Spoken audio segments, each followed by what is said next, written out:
ನಮಸ್ಕಾರ. ಸದಾನಂದ ಬಾಮ್ನಿ ಯೂಟ್ಯೂಬ್ ವಾಹಿನಿಗೆ ಸ್ವಾಗತ. ರಂಜಾನ್ ಹಬ್ಬ ಪ್ರಾರಂಭ ಆಗಿದೆ.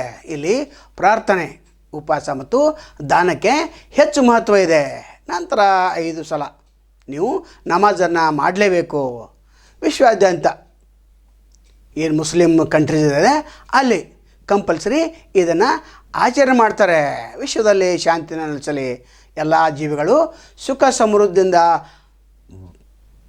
ಇರಲಿ ಅನ್ನುವಂಥ ಒಂದು ಉದ್ದೇಶದಿಂದ ಈ ಹಬ್ಬವನ್ನು ಆಚರಣೆ ಮಾಡಲಾಗ್ತಾಯಿದೆ.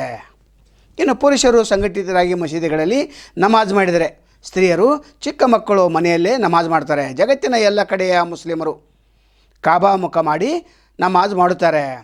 ಪರಮ ದಯಾಪರನು ಕರುಣಾನಿಧಿಯೂ ಆದ ಅಲ್ಲಾಹುವಿನ ನಾಮದಿಂದ ಸರ್ವಸ್ತುತಿ. ಅವನು ಸಕಲ ವಿಶ್ವದ ಪ್ರಭು, ಪರಮ ದಯಾಳು, ಕರುಣಾನಿಧಿ, ನಿರ್ಣಾಯಕ ದಿನದ ಅಧಿಪತಿ. ನಾವು ನಿನ್ನನ್ನು ಮಾತ್ರ ಆಧರಿಸ್ತೇವೆ ಎಂದು ನಿನ್ನಿಂದ ಸಹಾಯ ಬೇಡುತ್ತೇನೆ. ನಮಗೆ ಸನ್ಮಾರ್ಗವನ್ನು ತೋರಿಸು. ನೀನು ಸಂಗ್ರಹಿಸಿದವರ ಮಾರ್ಗ ನಿನ್ನ ಕ್ರೋಧಕ್ಕೆ ಪಾತ್ರರಾದವರ ಮಾರ್ಗದಲ್ಲಿ ದಾರಿಯನ್ನು ತಪ್ಪಿ ನಡೆದವರ ಮಾರ್ಗವೂ ಅಲ್ಲ ಎಂದು ಪ್ರಾರ್ಥನೆ ಮಾಡುತ್ತಾರೆ. ಜಕಾತ್ ಅಂದರೆ ದಾನ. ಧರ್ಮದಲ್ಲಿ ದಾನಕ್ಕೆ ಜಕಾತ್ ಎನ್ನಲಾಗ್ತದೆ. ನಮಾಜ್ ನಂತರದ ಸ್ಥಾನ ಈ ಜಕಾತ್ಗೆ ಕೊಡಲಾಗಿದೆ. ಇದು ಇಸ್ಲಾಮಿನ ಅತಿ ಪ್ರಮುಖ ಆಧಾರ ಸ್ತಂಭವಾಗಿದೆ.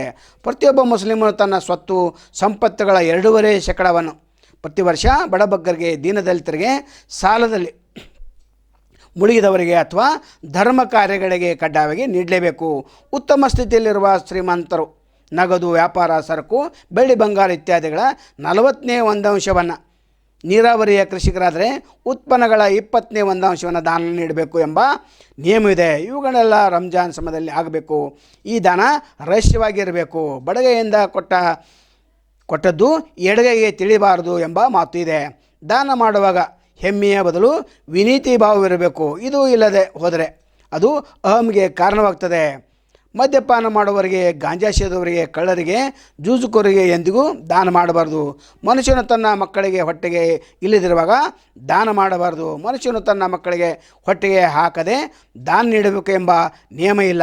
ಸರಳ ಜೀವನ ನಡೆಸಲು ತನಗೆ ಎಷ್ಟು ಬೇಕೋ ಅಷ್ಟು ಇಟ್ಟುಕೊಂಡು ಉಳಿದನ್ನು ದಾನ ಮಾಡಬೇಕು ಎಂದು ಇಸ್ಲಾಂ ಧರ್ಮದಲ್ಲಿ ಹೇಳಲಾಗಿದೆ.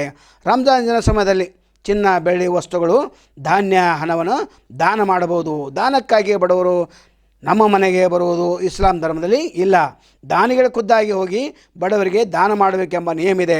ಏಕೆಂದರೆ ಭಿಕ್ಷಾಟನೆ ಮಾಡುವುದನ್ನು ಇಸ್ಲಾಂ ಧರ್ಮ ಖಂಡಿಸಿದೆ. ಕೊಡುವ ಕೈಯು ಪಡೆಯುವವನ ಕೈಗಿಂತ ಉತ್ತಮವಾದೆಂದು ಪ್ರವಾದಿಗಳು ಹೇಳ್ತಾರೆ. ನಂತರ ರೋಜಾ ಅಂದರೆ ಉಪವಾಸ. ಉಪ ಎಂದರೆ ಸಮೀಪ, ವಾಸ ಎಂದರೆ ಇರುವುದು, ಅಂದರೆ ಭಗವಂತನ ಹತ್ತಿರ ಇರುವುದನ್ನು ಉಪವಾಸ ಎನ್ನುವರು. ರಂಜಾನ್ ಸಮಯದಲ್ಲಿ ಈ ಉಪವಾಸಕ್ಕೆ ಹೆಚ್ಚು ಪ್ರಾಮುಖ್ಯತೆ ನೀಡಲಾಗಿದೆ. ರಂಜಾನ್ನಲ್ಲಿ 1 ತಿಂಗಳ ಕಾಲ ಉಪವಾಸ ಮಾಡ್ತಾರೆ. ಪ್ರತಿದಿನ ಬೆಳಗ್ಗೆ ಮಸಿಯಿಂದ ಆಜ್ಞೆ ಆದ ಕೂಡಲೇ ಅನ್ನ ನೀರು ತೆಗೆದುಕೊಳ್ಳೋದನ್ನು ನಿಲ್ಲಿಸಬೇಕು. ಸಂಜೆ ಮಸೀದಿಯಿಂದ ಇಫ್ತಾರ್ ಕೊಟ್ಟ ಮೇಲೆ ನೀರು ಮತ್ತು ಖಜೂರವನ್ನು ಸೇವಿಸಿ ನಮಾಜ್ಗೆ ಹೋಗಬೇಕು ಹಾಗೂ ಜಗಳ ಗಲಾಟೆಯಿಂದ ದೂರ ಇರಬೇಕು. ಈ ಉಪವಾಸ ವ್ರತ ಇಂದ್ರಿಯಗಳ ನಿಗ್ರಹದ ಉದ್ದೇಶವಾಗಿದೆ. ಈ ಉಪವಾಸ ವ್ರತದಿಂದ ಹಸಿವು, ಬಾಯಾರಿಕೆ, ಕಷ್ಟಗಳನ್ನು ಅನುಭವಿಸುವ ಮೂಲಕ ಬಡವರು ಅನುಭವಿಸುವ ಕಷ್ಟಗಳನ್ನು ತಿಳಿಯುತ್ತದೆ ಹಾಗೂ ಪ್ರತಿಯೊಬ್ಬ ಶ್ರೀಮಂತ ವ್ಯಕ್ತಿಯು ಇದರರ್ಥ ತಿಳಿಬೇಕೆಂಬ ಉದ್ದೇಶವಿದೆ. ಅನಾರೋಗ್ಯ ಪೀಡಿತರು, ಚಿಕ್ಕ ಮಕ್ಕಳು, ವೃದ್ಧರು, ಗರ್ಭಿಣಿಯರಿಗೂ ಬಾಣಂತಿಯರಿಗೂ ಈ ಉಪವಾಸ ವ್ರತ ಕಡ್ಡಾಯವಲ್ಲ.